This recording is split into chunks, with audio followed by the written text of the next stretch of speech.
Imagine this. It's a perfect day, the sun is shining, and everything seems to be going right in your life. You've achieved many of the things you set out to accomplish. Your career is stable, your relationships are solid, and you've got a roof over your head. But as you sit in the stillness of that moment, a strange sensation creeps in, something you can't quite place, an unsettling feeling deep inside. You stop for a second and ask yourself, am I truly happy? You may brush the thought aside, telling yourself that happiness is subjective, and that it's okay to have fleeting moments of doubt. After all, you're doing well by society's standards. You've got what most people would call a good life. But then, the question lingers. It persists, quietly gnawing at you. What does happiness really mean?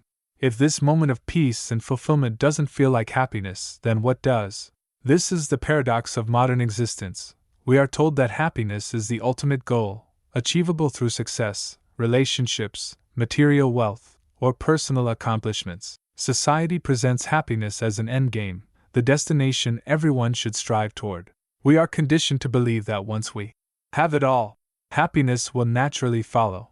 But here you are, with everything you were supposed to want, and yet something is missing. Is it possible that this pursuit, this endless chase, is a myth in itself? That the very idea of happiness, as we've been taught to understand it, might be a construct, a fleeting illusion built to keep us in a perpetual state of striving? What if, despite our best efforts, the thing we're chasing isn't even real in the way we imagine? The very idea of happiness seems elusive, a moving target that shifts every time we get closer. What does it mean to be happy? Is it a permanent state or just a temporary, fleeting emotion? Think about it. How many times have you looked forward to achieving something, only to realize that the happiness you expected didn't last, or didn't feel as fulfilling as you imagined?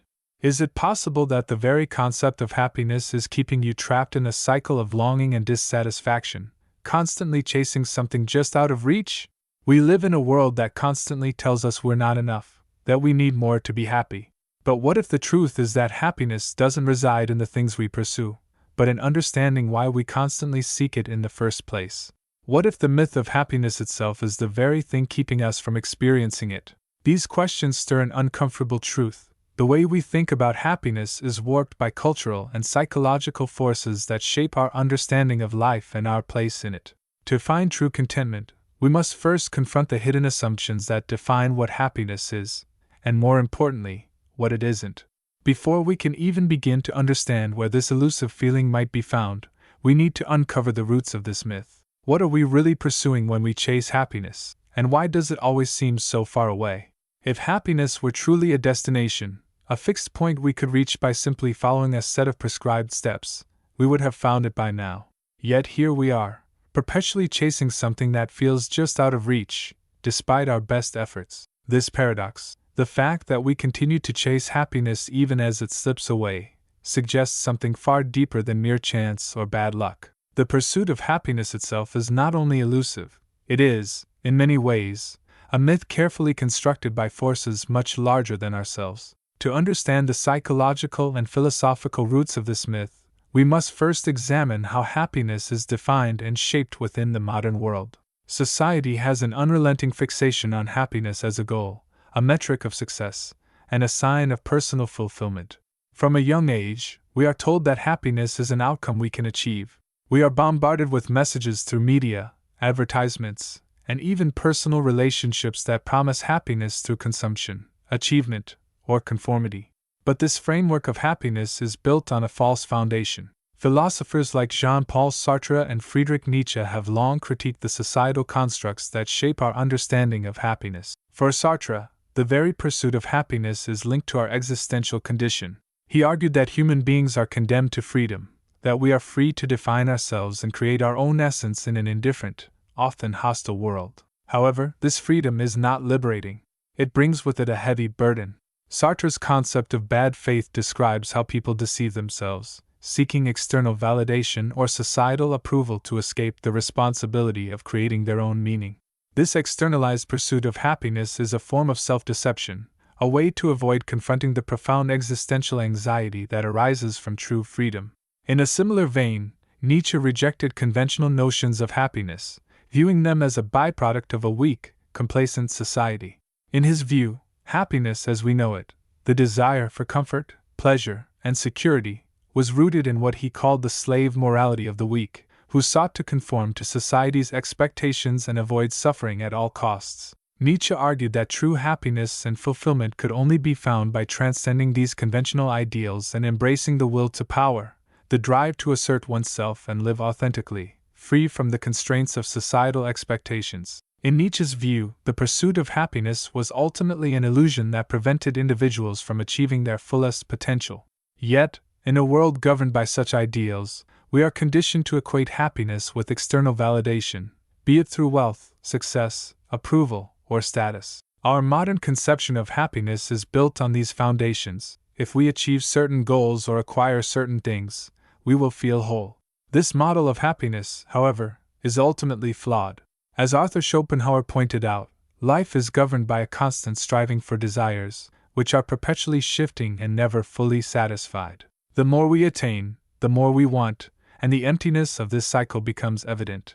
Happiness, in this light, becomes a mirage, something that can never be fully realized because it is dependent on transient, external factors. This brings us to a critical psychological insight: the ego's role in perpetuating the myth of happiness. Carl Jung believed that the ego, the conscious aspect of our identity, was often trapped in a limited, surface-level understanding of the self.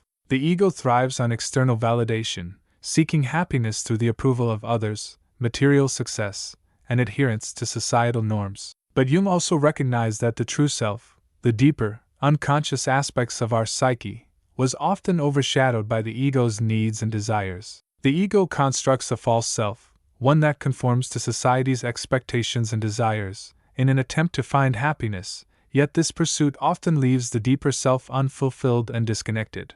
In this way, the very structure of the ego, its constant desire to project a certain identity and seek validation, creates a cycle of dissatisfaction. Every time we attain what we believe will bring happiness, the ego moves the goalposts, telling us that we must achieve more, be more, acquire more. And so, we find ourselves trapped in an endless loop, always striving, always grasping, yet never truly satisfied. Psychologically, this is the essence of cognitive dissonance, the inner conflict that arises when we hold contradictory beliefs or when our actions do not align with our deeper values. We are told that happiness is the ultimate goal, but we are also told that happiness is dependent on external conditions, like success, wealth, or approval. This dissonance between what we desire and what we actually feel creates a deep sense of unease. We chase external validation, all the while knowing, on some level, that these external achievements do not fulfill our deeper needs. Yet we persist, caught in the grip of a belief system that equates happiness with the acquisition of more.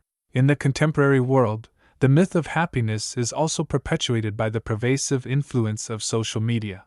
The digital age amplifies the cycle of comparison, constantly presenting idealized versions of people's lives that are curated to highlight success, beauty, and pleasure. These images of perfection reinforce the ego's desire to seek happiness externally. They fuel the belief that if we have the right appearance, the right possessions, or the right lifestyle, we will attain the happiness we seek. Yet, beneath these surface-level portrayals, many experience a deep sense of disconnection and dissatisfaction. The phenomenon of social comparison has been extensively studied in psychology. When we constantly compare ourselves to others, particularly to idealized images on social media, we experience feelings of inadequacy and anxiety. We internalize these comparisons, believing that our own happiness is contingent upon reaching the same perceived level of success, beauty, or social status. This creates an ongoing cycle of striving, where the goalposts keep shifting, and the promise of happiness remains ever elusive. The societal forces that shape our understanding of happiness are vast and powerful, but they are not inevitable. They are constructs, born of historical, cultural, and psychological forces that can be deconstructed. As we examine the roots of this myth and the forces that sustain it, we begin to see that the very pursuit of happiness, especially the way it has been taught to us, is the problem. It keeps us in a cycle of dissatisfaction, constantly seeking something outside ourselves, when the real source of fulfillment lies within. The myth of happiness does not exist in a vacuum. It reaches beyond the individual, infiltrating the very fabric of society, culture, and human interaction. The relentless pursuit of an idealized, externalized form of happiness has profound and often hidden consequences that shape our lives in ways we rarely stop to consider. In fact, this pursuit is the architect of many societal structures that govern how we live, how we relate to others, and how we define success. On a personal level, the myth of happiness fuels a constant state of internal dissonance. People are trapped in a cycle of striving for more wealth, more recognition, more pleasure, believing that once they attain these things, they will experience lasting fulfillment. But when they finally achieve what they once thought would bring happiness, they are often left feeling just as empty, if not more so. This disillusionment is a deeply unsettling experience. We are taught from a young age that happiness is the goal, yet the more we chase it, the more elusive it becomes. The dissonance between what we are promised and what we actually feel creates a profound sense of frustration and confusion. The societal pressure to achieve happiness exacerbates this internal conflict. We are constantly bombarded with messages that equate happiness with success, wealth, beauty, and external validation. These messages are subtle but powerful, shaping our desires and influencing how we see ourselves. The more we internalize these ideals, the more disconnected we become from our true selves. We begin to judge our worth not by who we are at our core, but by the external markers of success that society has deemed important. This, in turn, breeds feelings of inadequacy and unworthiness when we inevitably fall short of these ideals. The relentless comparison to others, both in real life and online, keeps us trapped in a cycle of perpetual dissatisfaction. The myth of happiness doesn't just affect individual lives, it also shapes the larger societal structure. Our entire economic system is based on the premise that we can attain happiness through consumption. Capitalism, in particular, thrives on this notion, creating an endless loop where individuals are encouraged to buy more, achieve more, and compare themselves to others in order to find fulfillment. The more we chase material possessions, the more the system profits. But this cycle is inherently unsustainable, and it leads to an environment where people are constantly looking for the next thing to make them feel complete.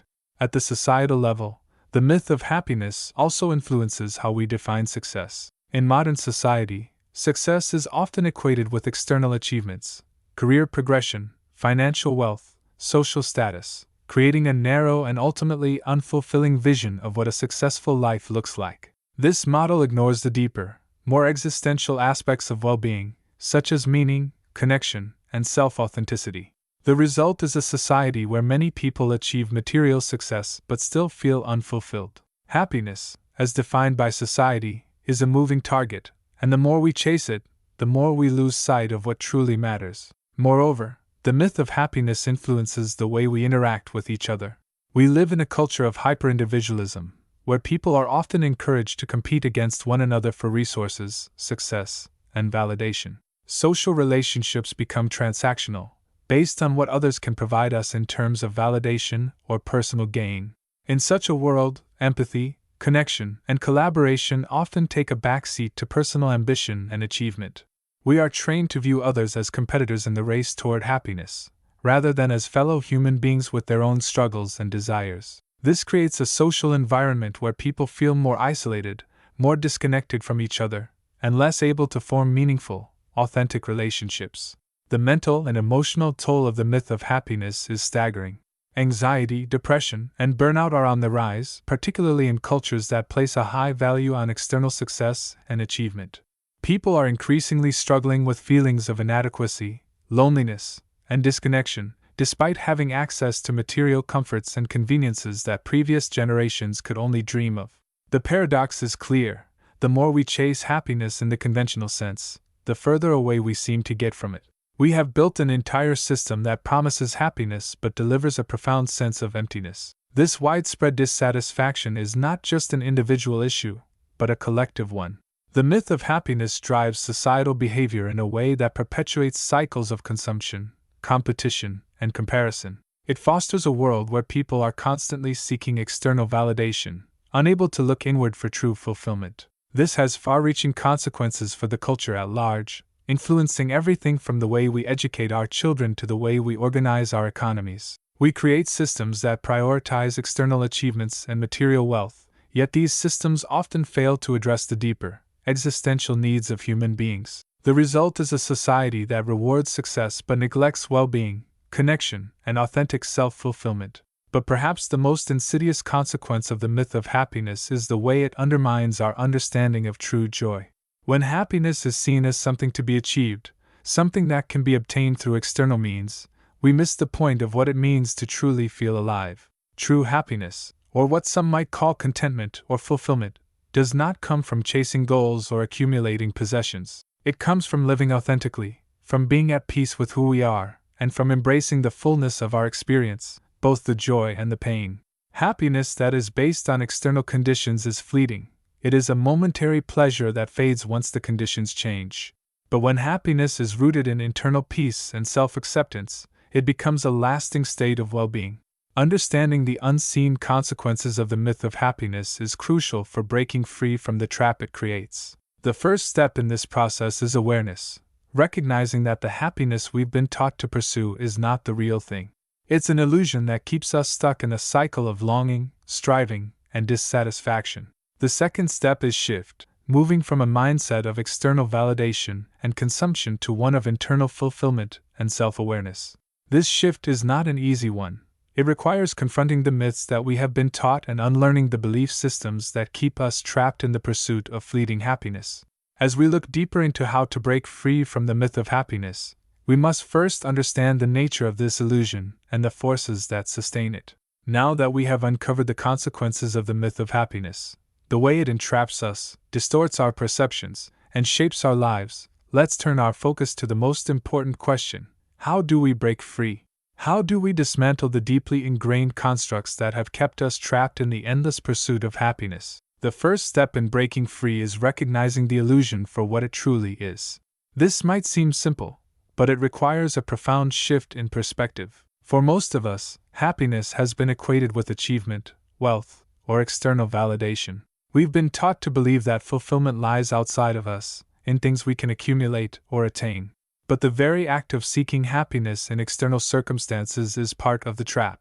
We must begin to question the societal narrative that has defined happiness for us. Carl Jung, in his exploration of the self, taught us that true liberation comes from self-awareness, the ability to observe our thoughts, desires, and beliefs without identifying with them.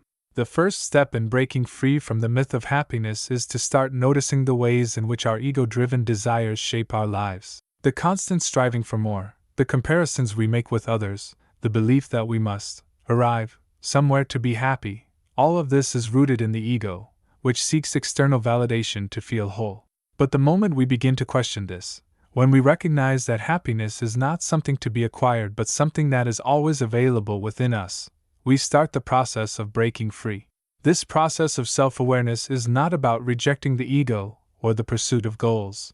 It's about redefining our relationship with them. It's about shifting from a mindset of external validation to one of internal fulfillment. Instead of chasing happiness, we begin to shift our focus inward. We stop believing that happiness is a destination to be reached and start seeing it as a state of being, a way of relating to life in the present moment. One of the most powerful tools for this shift is mindfulness, the practice of observing our thoughts and emotions without judgment. Mindfulness allows us to break the cycle of unconscious reactions and allows us to see the ego at work without getting caught in its grip. By becoming aware of the moments when we are chasing happiness through external means, be it through success, approval, or consumption, we create space for a new kind of awareness to emerge. We can ask ourselves, what is driving this desire? Am I looking for something outside myself to fill an inner void? In these moments of awareness, we can take a deep breath and remind ourselves that true happiness does not come from external sources. It comes from being aligned with our true selves. When we let go of the false belief that happiness is something to be obtained or achieved, we begin to experience life in a more peaceful, authentic way. This is not about renouncing ambition or success.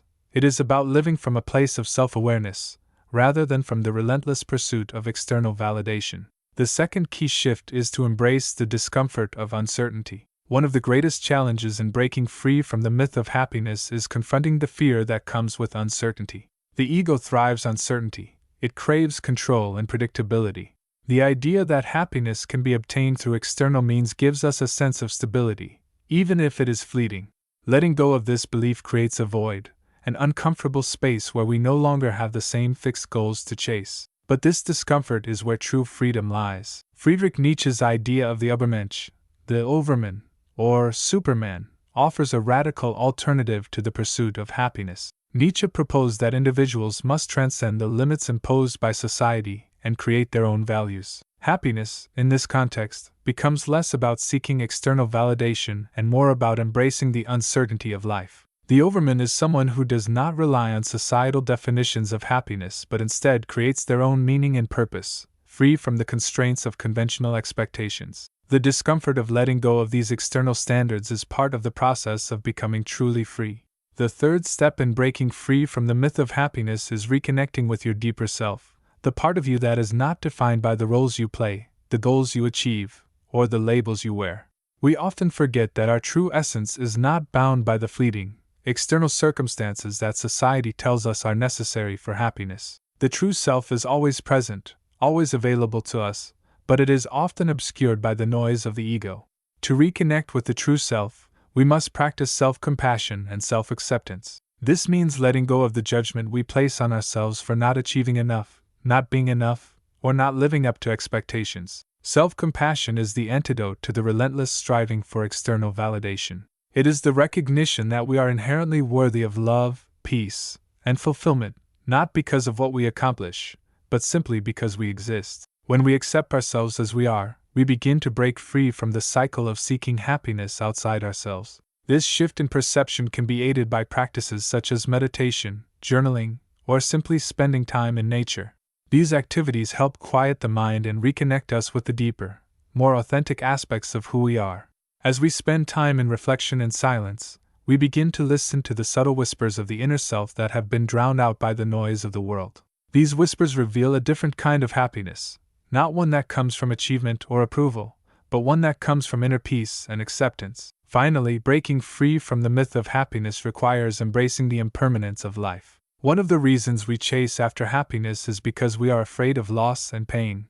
We believe that happiness will provide us with a sense of security, protecting us from the inevitable struggles of life. But the truth is that happiness, in the conventional sense, is fleeting. No achievement, no possession, and no relationship can offer permanent fulfillment. This realization is at the heart of Buddhist philosophy, that attachment to transient things is the root of suffering. True peace, according to Buddhism, comes from acceptance of impermanence and the ability to live fully in the present moment, without clinging to anything for security. When we accept that life is constantly changing, that joy and sorrow are both part of the same cycle, we can embrace the full spectrum of human experience without needing to chase after happiness. In this rebellion against the myth of happiness, we begin to see that true fulfillment does not come from external achievements or possessions. It comes from a deep acceptance of who we are, an appreciation for the present moment, and the courage to live authentically, free from the ego's illusions. Happiness, in its truest sense, is not something to be sought or acquired. It is something we cultivate from within, by embracing the fullness of life as it is. It's time for the final revelation, the truth that will forever change the way you see happiness, fulfillment, and the purpose of your life. After all the searching, the striving, the chasing after elusive goals and desires, here is what you must realize. Happiness is not something to be found, it is something to be realized. This is the deepest truth that transforms everything. It shatters the myths that have been ingrained in your mind, the myths about success, external validation, and the need to chase after happiness as if it were a destination. Happiness is not something you need to pursue. It is already present within you, waiting to be uncovered.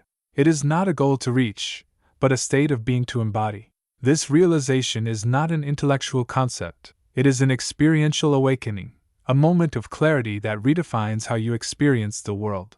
True happiness is found in embracing your present experience fully, without attachment to outcomes, without the need to become someone else. It comes from the acceptance of who you are in this moment, with all your imperfections, your flaws, and your desires. The pursuit of happiness itself is the very thing that keeps you from experiencing it. It keeps you focused on what you don't have, on what you think is missing, instead of appreciating the richness of life as it is, right now. As Jean-Paul Sartre once said, "Freedom is what you do with what's been done to you." What if you applied this to your search for happiness? You are free to redefine your relationship with your desires, your past, and your sense of self. You are free to stop chasing after an illusion of happiness that society has presented to you. The truth is, the happiness you seek has always been within you, obscured only by the veil of external goals and the need for validation. This shift in perspective is profound, and it's where true liberation lies. When you realize that happiness is not dependent on anything outside of yourself, whether it's success, possessions, or approval from others, you stop being a prisoner to external circumstances. You free yourself from the cycle of endless striving and arrive at a deeper peace that doesn't depend on external conditions. This is the essence of what Nietzsche spoke of in his concept of the Übermensch, the overman, or the person who has transcended the limitations of societal norms and has created their own values. The Übermensch is not bound by the pursuit of happiness as defined by others. Instead, they create meaning, they embrace the challenges of life, and they find fulfillment in the journey itself, not in some distant destination. True happiness is found when we stop looking for it, and instead become fully present with life as it is. It's essential to understand that this doesn't mean you stop pursuing goals or growth. It doesn't mean that success and fulfillment are irrelevant. Rather, it means that you begin to pursue these things from a place of completeness, not because you think they will make you happy, but because they align with your deeper purpose. Happiness, then, becomes a natural byproduct of living authentically, free from the ego's endless demands and projections. When you live from your true essence, happiness flows effortlessly, because you are no longer at war with yourself or the world. At this point, you might wonder, if happiness is not something to be sought, then what is the purpose of life? The purpose of life is not to find happiness in external things, but to engage with life deeply and authentically, to embrace both the joy and the sorrow, the success and the failure, knowing that all of it is part of the human experience. Life becomes about living fully, about being open to the richness of each moment, rather than constantly chasing after a future state of contentment that may never come. This brings us to the concept of acceptance, not passive resignation, but active, conscious acceptance of the present moment as it is.